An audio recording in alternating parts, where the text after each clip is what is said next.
In what seems to be a desperate attempt to be relevant next summer, the New York Knicks have punted away the best young player they've had in decades, someone they once touted as the cornerstone of the future. In a blockbuster deal a week ahead of the NBA's trade deadline, the Knicks agreed to move Kristaps Porzingis, once seen as the leader of the New York era, to the Dallas Mavericks with Courtney Lee, Trey Burke and Tim Hardaway Jr. for Dennis Smith Jr., DeAndre Jordan, Wesley Matthews and 2 future first-round picks. Kristaps Porzingis, doing chin-ups at his first training camp in 2015, has been out all season recovering from ACL surgery, Alex Goodlett, The New York Times, in giving up on Porzingis, who is near the end of returning from ACL surgery last winter and who could have been a restricted free agent. The Knicks have signaled another sea change and decided to play the free agent game this summer. Smith, who had clashed with parts of the Mavericks organization, is on his rookie deal, while Jordan and Matthews free agents after this season and could very well be bought out in the coming weeks. The move could clear up enough cap space for the Knicks to make pitches to 2 maximum contract free agents next summer. Why any marquee player who is interested in competing for a championship would decide to throw his lot in with the Knicks is a matter for New York to figure out. The once storied franchise has won a grand total of 1 playoff series in the 2000s and hasn't qualified for the postseason since 2013. The Knicks entered play on Thursday night with the worst record in the NBA at 10-40 and hadn't won a game at Madison Square Garden since December 1. Other than that, things are great, although the chance to draft Duke stars Zion Williamson or RJ Barrett would be endearing, provided the Knicks actually win the draft lottery and don't fall to 4th in the picking order. One of the more comical parts of the entire Porzingis saga is the fact the Knicks had trumpeted the 23-year-old Latvian, the 4th overall pick in the 2015 draft, as the kind of generational talent that would help attract free agents. According to reports, he grew disenchanted with the direction the franchise was taking. Watching a 10-40 season unfold might do that, and now the Knicks have to find another way to sell themselves to free agents. Smith, taken 9th in the 2017 draft, is hardly a player others are dying to play with, the same as rookie Kevin Knox or any of the other young New York players. The Mavericks are taking a bit of a gamble themselves, although they didn't traded the best player in Rookie of the Year favorite Luka Doncic, who could form a formidable duo with Porzingis. Whether Porzingis stays in Dallas for the long term is in question.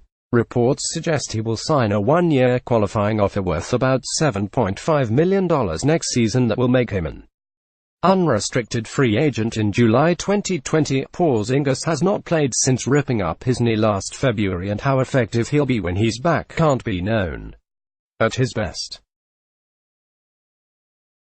he'd be a perfect match with Doncic as a foundational twosome to build around.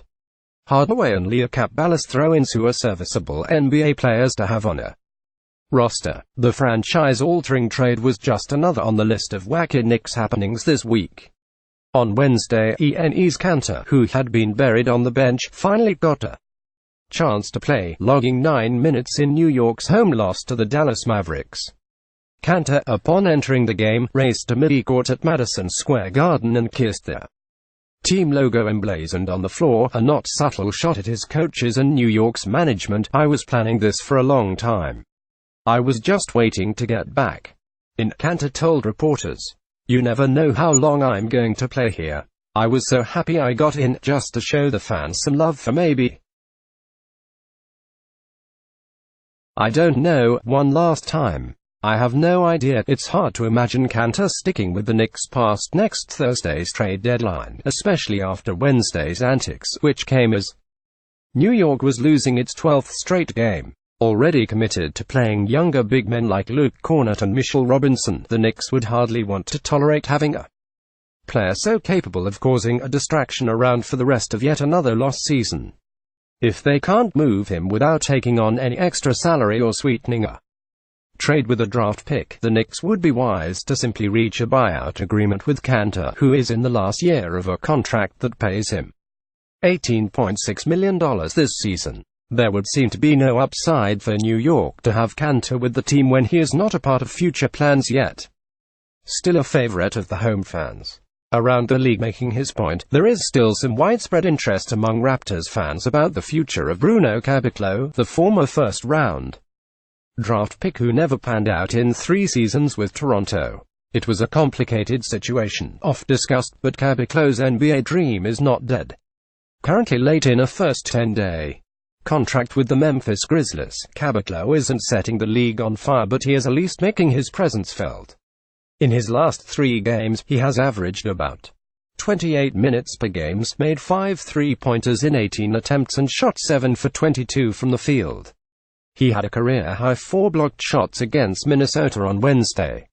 Those are passable numbers and likely more than enough to get him a second 10-day deal. Not such a sweet home and easy win in Miami on Wednesday night notwithstanding. The Chicago Bulls certainly aren't covering themselves with glory by any stretch. Having dropped to 13th place in the Eastern Conference and barely out of dead last, the Bulls suffered consecutive home losses to the 15th place Atlanta Hawks and 14th place the Cleveland Cavaliers last week.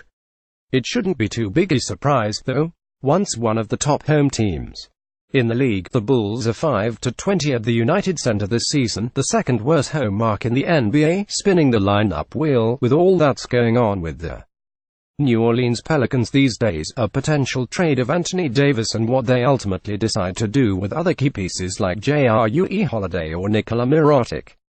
Here's another item to consider. With all the injuries and roster upheaval they have gone through this season, the Pelicans trotted out the 20th different starting lineup for a game this week. Holiday, Frank Jackson, Solomon Hill, Darius Miller and Jahlil Okafor started a game Tuesday.